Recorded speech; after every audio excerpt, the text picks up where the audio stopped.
Oui, je crois, parce que le président Trump continue à être populaire. Il a des supporters, je crois, un petit peu comme un leader, un footballeur. Je crois qu'il y a des gens qui suivent Donald Trump pour ce qu'il est, pour ce qu'il représente.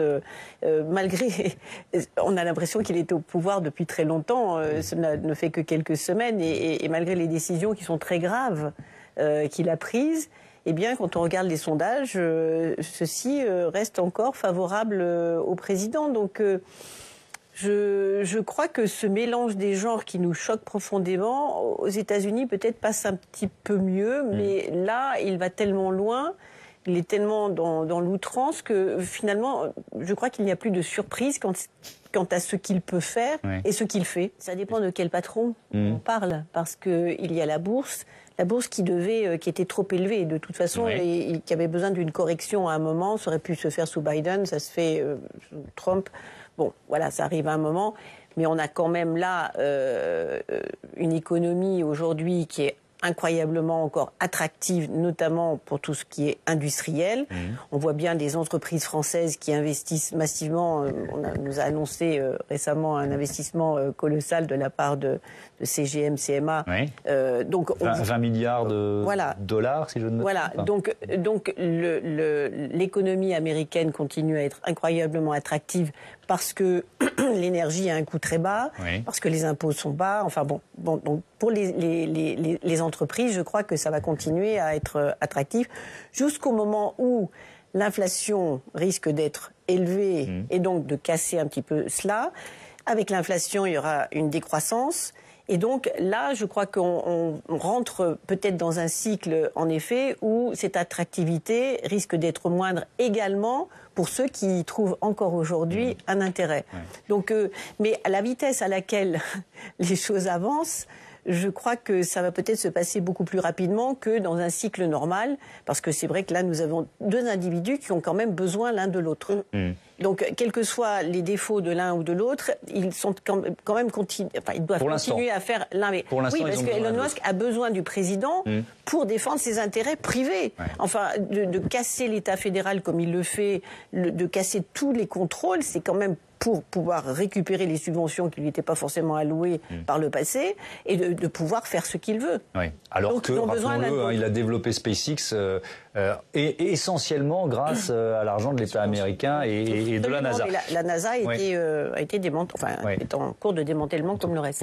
Oui, certainement, avec les clauses qui sont importantes pour nous, et je pense que quand on parle en effet d'une économie mondiale, je crois que l'Europe aujourd'hui porte un certain nombre de valeurs qui sont absolument essentielles, parce qu'on ne parle plus d'environnement, par exemple. On ne parle plus d'éléments qui sont absolument essentiels à la survie de l'humanité et qui d'un seul coup, parce que le président américain pense qu'il faut forer et est complètement obsédé par l'énergie, parce que la guerre commerciale avec le Canada, c'est la façade. Ce qu'il y a derrière, ce sont également les terres rares qui sont dans ce pays. Voilà, et les Canadiens en sont parfaitement aujourd'hui conscients et se disent que ce que veut faire Donald Trump, c'est récupérer les ressources naturelles, comme il veut le faire aussi au Groenland, tout simplement parce qu'il est dans cette course effrénée contre la Chine.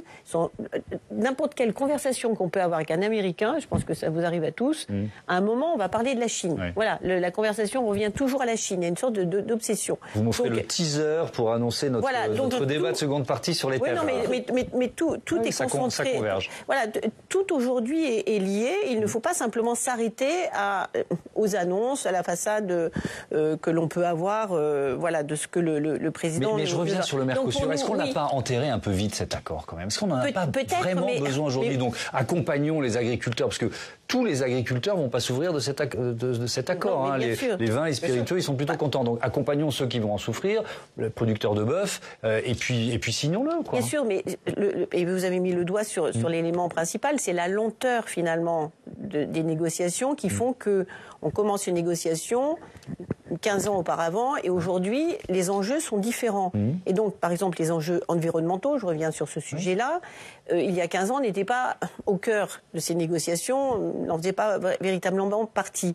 Aujourd'hui, on se pose des questions, en effet, quant au bienfait que l'on peut avoir de produire de la viande dans un pays pour l'exporter dans un autre, alors que ce pays en produit par ailleurs. Donc, je crois que nous devons revoir aujourd'hui, mais très rapidement, et ne plus avoir en effet les lenteurs, notamment qui sont un peu la marque de fabrique des Européens, dans ce que nous faisons. Mais oui, nous tourner vers d'autres, nous n'avons plus le choix et nous devons suivre l'exemple canadien.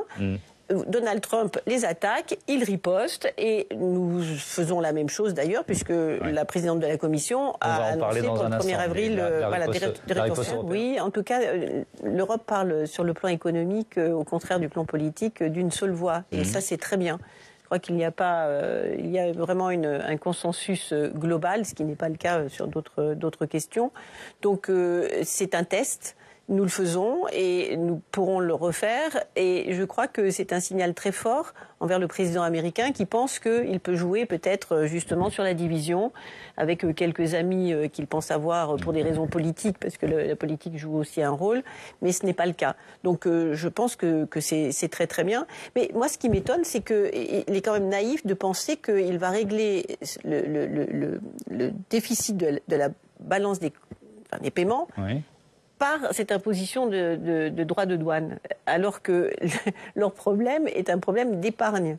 L'Amérique dépense, elle dépense beaucoup. Il n'y a pas d'épargne privée, il n'y a pas d'épargne publique, et qu'aujourd'hui, ils ont ce souci-là, mais ils ne l'adressent pas.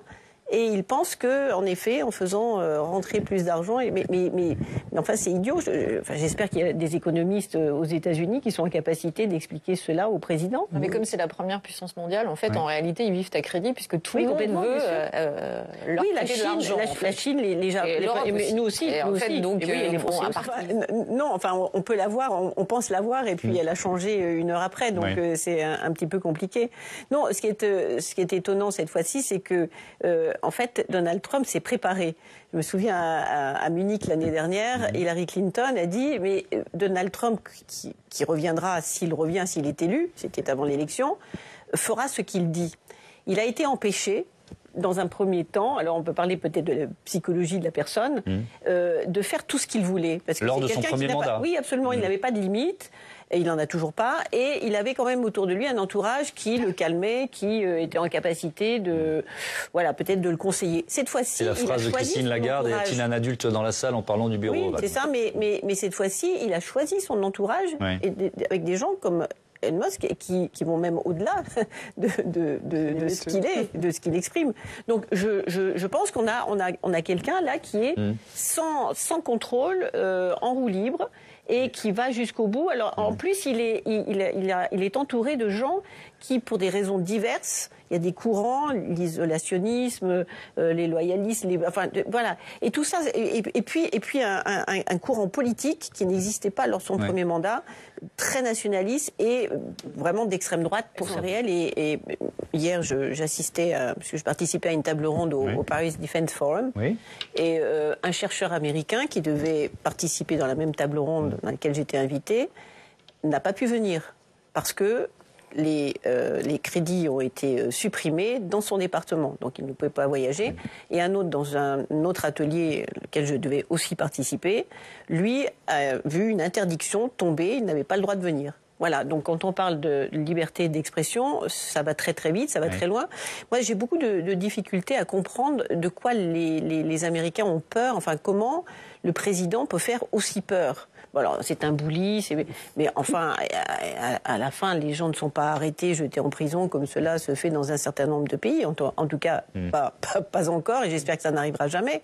Mais je ne sais pas sur quoi repose vraiment ce pouvoir-là.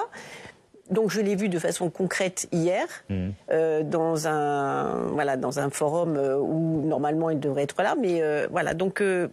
On va y consacrer un débat la semaine prochaine au danger de ces coûts budgétaires pour la science mondiale, pas seulement américaine. Pour répondre, je pense qu'il s'attaque aux agences et à ce qu'il considère être l'État. avec les conséquences des faits secondaires pour lui. Mais ce n'est pas la recherche qui l'attaque, c'est le fait qu'il y a une agence et que cette agence doit faire des économies et on met à la porte la moitié des employés.